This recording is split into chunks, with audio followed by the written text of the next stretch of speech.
Samantala, isang barangay sa Hermosa, lalawigan ng Bataan, ang pangalan naman po ay Pulo.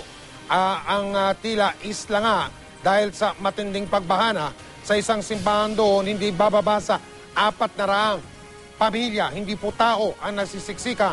Mula sa Hermosa, Bataan, nakatutok live si John Consulta. John? Mike, di pa nga ganap na tapos ang bangungot ng ilang residente dito sa Bataan dahil sa perwisyong dulot ng pagbaha sa probinsya. Kasama ang GMA News, pinasok ng mga rescue team at medical officials ng Hermosa, Bataan ang Barangay Pulo. Hanggang dibdib na baha ang inabutan namin. Ayon sa lokal na pamahalaan ng Hermosa, pinakamatinding tinamaan ang barangay na ito na hanggang sa ngayon ay nananatiling isolated at nagmistulang isla na sa laki ng baha na pumapaligid sa buong barangay. Gumamit pa kami ng bangka para malagpasan ang hanggang dibdib na baha na may kasama pang malakas na agos. Pagdating sa barangay, agaw pansin ang simbahan na umaapaw sa dami ng evacuees. Di bababa, sa 400 pamilya ang nagsisiksikan ngayon dito. Agad nang sagawa ng medical mission ang Health Department ng Hermosa. Kabilang sa inalalayan ang ilang evacuee na nasaktan tulad ng 8 taong gulang na batang ito na nabalian ng braso sa pagtakas sa rumaragasang baha. Sir, ano nakita mo mga kadalasang problema ng mga tao doon? Ay, usually ubot sipon, yung iba nagtatain na nga, tapos yung iba marami alipunga. So hinanda talaga namin yung magamot para sa alipunga. Nang mapasok namin ang looban ng Barangay Pulo, tumambad sa amin ang matinding pinsala na dulot ng habagat. Mahigit 50 bahay ang na-wash out ng baha nang bumigay ang isang bahagi ng Pulo Dike nitong Martes. Yung tubig, ganyan kataas, sir? Pantayo dyan sa tahangan. Tapos, umagos po. Oo.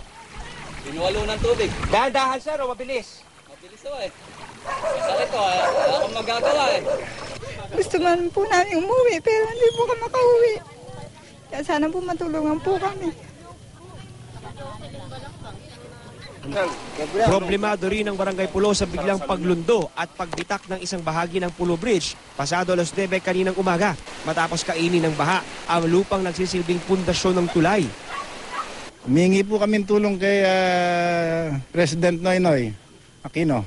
Kung po pwede po, bigyan ng pansin itong karahingan itong mga kabarangay namin. Abot bewang hanggang dibdib naman ang tubig sa Barangay del Rosario, Pilar, Bataan. Kaya pahirapan pa rin ang pagkilos ng mga residente. Bagamat walang nasaktan, sinira naman ang isang naganap na landslide sa Orani, Bataan ang supply ng inuming tubig ng Barangay Tala at Barangay Pag-asa. Kaya problemado ngayon ang mahigit 1,000 pamilya.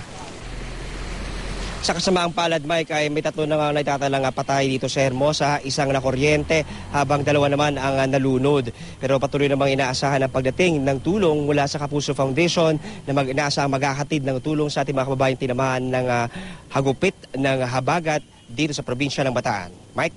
John, kamusta ang lagay ng panahon dyan, pati na ang baha? Kaya kung naitanong yan, baka may nagbabaka sakali lang ako, baka nabawasan man kahit konti yung bilang ng mga tao nandun sa simbahan na pinakita mo kanina, John. Totoo yun, Mike, no? Malaki na ang in-improve ng weather dito sa Bataan, no?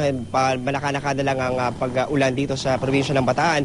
Pero doon sa ating pinakita ng video kanina, doon sa simbahan, karamihan doon, Mike, mga na-wash out yung kanilang mga bahay. Kaya wala na silang babalikang bahay dahil wala nang gamit, wala nang anumang natirang instruktura doon sa kanilang bahay. Kaya patuloy ang kanilang paghingi ng tulong na sana matulungan daw sila. No? Bukod sa relief goods, sana raw merong ayuda sila matanggap para may mapagsimulan, para makabangon muli sa kanilang pagtatayo ng kanilang mga tahanan. Mike. Maraming salamat, John Consulta.